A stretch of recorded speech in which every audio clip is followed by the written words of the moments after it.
ஒரு கார்த்திகை மாத கருக்கிருட்டு. செங்கல்பட்டிலிருந்து படப்பிடிப்பை முடித்துக்கொண்டு எம்ஜிஆர் அவர்கள் நடுநிசி 12 மணி வாக்கில் காரில் வந்து கொண்டிருக்கிறார். கண் விழித்தவாறே தனது காரில் எம்ஜிஆர் அவர்கள் வந்து கொண்டிருந்த பொழுது வழியில் போலீஸ் உடையில் நின்ற ஒருவரை பார்க்கிறார். எம்ஜிஆர் அவர்களின் கார் அவரை கடந்து செல்கின்ற போது எம்ஜிஆர் அவர்களின் நெஞ்சில் பொறி தட்டுகிறது. ஆள் நடமாட்டமே இல்லாத இந்த அர்த்த ராத்திரியில் அந்த போலீஸ்காரர் பஸ்ஸுக்காக காத்து நிற்கிறார் என்பதை எம்ஜிஆர் அவர்கள் புரிந்து கொள்கிறார். உடனே தனது டிரைவரிடம் காரை நிறுத்த சொல்கிறார் எம்ஜிஆர். கார் பின்னோக்கி வருகிறது. போலீஸ்காரரின் அருகில் காரை நிறுத்தி கதவை திறந்து ஏறுங்கள், எங்கே போக வேண்டும் என்கிறார் எம்ஜிஆர். பரவாயில்லை, நான் பஸ்ஸிலே வந்து விடுகிறேன் என்கிறார் அந்த போலீஸ்காரர். நேரமாகிவிட்டது, இனி இந்த ரூட்டில் பஸ் கிடையாது, ஏறிக்கொள்ளுங்கள் என்று எம்ஜிஆர் அவர்கள் வலுக்கட்டாயம் செய்ய போலீஸ்காரர் வேண்டா வெறுப்பாக ஏறுகிறார். காரின் உள்ளே லைட் போட்டு சாப்பிட்டீங்களா என்று கேட்டுக்கொண்டே தனது சீட்டுக்கு பின்னால் இருந்த பிஸ்கெட் பழங்களை எடுத்து கொடுக்கிறார் எம்ஜிஆர். இப்படி ஓசியில் பயணம் செய்வதே எனக்கு உடன்பாடில்லை. இன்னும் நீங்கள் உண்ண சொல்லி வேறு என்னை இழிவுபடுத்தாதீர்கள் என்று போலீஸ்காரர் மறுக்கிறார். எம்ஜிஆர் அவர்கள் பூரிக்கிறார். இருப்பவனிலிருந்து இல்லாதவன் வரை படித்து பதவியில் இருக்கும் எத்தனையோ பேர் எனக்கு அது வேண்டும் இது வேண்டும் என்று எம்ஜிஆர் அவர்களிடம் வேண்டியதை பெற்று செல்கிறார்கள். ஆனால் சாதாரண பொறுப்பில் இருக்கும் இந்த போலீஸ்காரரின் நேர்மை எம்ஜிஆர் அவர்களை மெய்சிலிர்க்க வைத்துவிட்டது. எம்ஜிஆர் அவர்களின் கார் கத தூரத்தில் வந்து கொண்டிருந்தாலும் காரின் நிறத்தையும் ஒளியையும் மனம் கமலும் ஓடிக்கான் வாசனையையும் வைத்து இது எம்ஜிஆர் அவர்களின் கார் என்றும் கார் சென்ற தடத்தை தொட்டு வணங்குகின்ற அளவுக்கு புகழுடன் திகழ்ந்த நேரம் அது. அரை மணி நேரம் கார் சென்று கொண்டிருக்கிறது. ஆனால் அதுவரை எம்ஜிஆர் அவர்களை பற்றி பெரிதாக போற்றி புகழ்ந்து பேசாமல் அந்த போலீஸ்காரர் வந்ததே புரட்சித் தலைவர் எம்ஜிஆர் அவர்களுக்கு அந்த போலீஸ்காரர் மீது மரியாதையை கூடுதலாக்கியது. நான் தான் எம்ஜிஆர் என்கிறார் எம்ஜிஆர். கேள்விப்பட்டிருக்கிறேன் என்கிறார் அந்த போலீஸ்காரர்.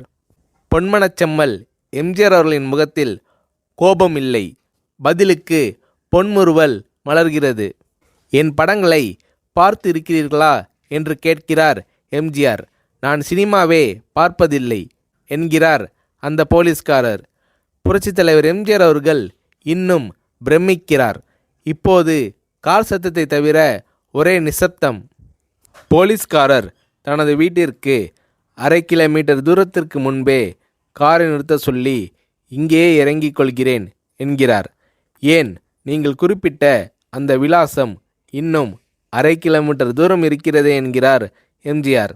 சாதாரண போலீஸ் உத்தியோகத்தில் இருக்கும் நான் காரில் வந்து இறங்கினால் என் வீட்டிற்கு அருகில் உள்ளவர்கள் என்னை தவறாக நினைத்து கொள்வார்கள்.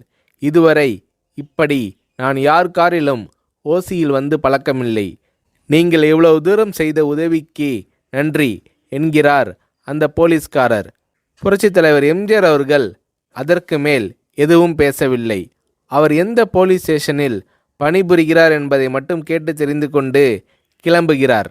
அடுத்த நாள் செங்கல்பட்டு போலீஸ் ஸ்டேஷனுக்கு ஃபோன் செய்து நான் எம்ஜிஆர் பேசுகிறேன் என்கிறார் எம்ஜிஆர்.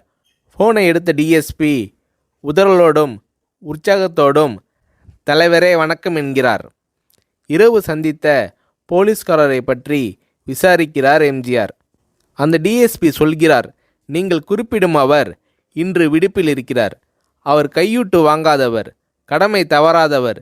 காவல்துறையின் நேர்மைக்கு இவரே இலக்கணம். வெற்றிலை பாக்கு, பீடி, சிகரெட் போன்ற போதை வஸ்துக்கள், நாடகம், சினிமா போன்ற பொழுதுபோக்கு அம்சங்களையெல்லாம் இவர் அறியாதவர். கல்யாண வயதில் உள்ள 3 பெண்களையும் கரை சேர்க்க முடியாமல் கஷ்டத்தில் இருக்கிறார் என்கின்ற விபரம் டிஎஸ்பியால் எம்ஜிஆர் அவர்களுக்கு சொல்லப்படுகிறது. அவரை நாளை என் தோட்டத்திற்கு வர சொல்லுங்கள் என்கிறார் எம்ஜிஆர். கேட்டுக்கொண்ட டிஎஸ்பி உங்களோடு ஃபோனில் ஆளுக்கு ஒரு வார்த்தை பேச இன்ஸ்பெக்டர், சப் இன்ஸ்பெக்டர் உட்பட எல்லோரும் ஆசைப்படுகிறார்கள். ஃபோனை அவர்களிடம் கொடுக்கலாமா என்கிறார். எம்ஜிஆர் அவர்கள் கொடுங்கள் என்கிறார். பேசுகிறார். அந்த போலீஸ் ஸ்டேஷனே புண்ணியம் பெற்றதாக மகிழ்ச்சி அடைகிறார்கள் அந்த போலீஸ்காரர்கள். மறுநாள் அந்த போலீஸ்காரர் ராமவரம் தோட்டத்திற்கு அழைத்து வரப்படுகிறார். அவரிடம் பேப்பரில் மடித்த பெரிய பணக்கட்டை கொடுத்து, இதை வைத்து உங்கள் பெண்களின் கல்யாணத்தை நடத்துங்கள் என்கிறார் எம்ஜிஆர். போலீஸ்காரர் மறுக்கிறார். நான் ஏதாவது உங்களிடம் காரியமாற்ற சொல்லி அதற்காக கொடுத்தால் அது தவறு. என்னால் ஆக வேண்டியது உங்களுக்கும், உங்களால் ஆக வேண்டியது எனக்கும் எதுவும் இல்லை. நான் உங்கள் கூட பிறந்த ஒரு சகோதரனாக நினைத்து கொடுக்கிறேன், பெற்றுக்கொள்ளுங்கள் என்று சொன்ன பிறகு கேட்டும் கூட கிள்ளி கொடுக்காத கனவான்கள் வாழும் இந்த உலகில் ரோட்டில் நின்றவனை அழைத்து சென்று அள்ளி கொடுத்த எம்ஜிஆர் அவர்களின் கருணையில் நெகிழ்ந்து போய் பெற்றுக்கொள்கிறார் அந்த போலீஸ்காரர். பிறகு ஒரு தேதியில் புரட்சித் தலைவர் எம்ஜிஆர் அவர்களே சென்று அந்த போலீஸ்காரரின் 3 பெண்களின் திருமணத்தையும் நடத்தி வைத்து வாழ்த்தி இருக்கிறார்.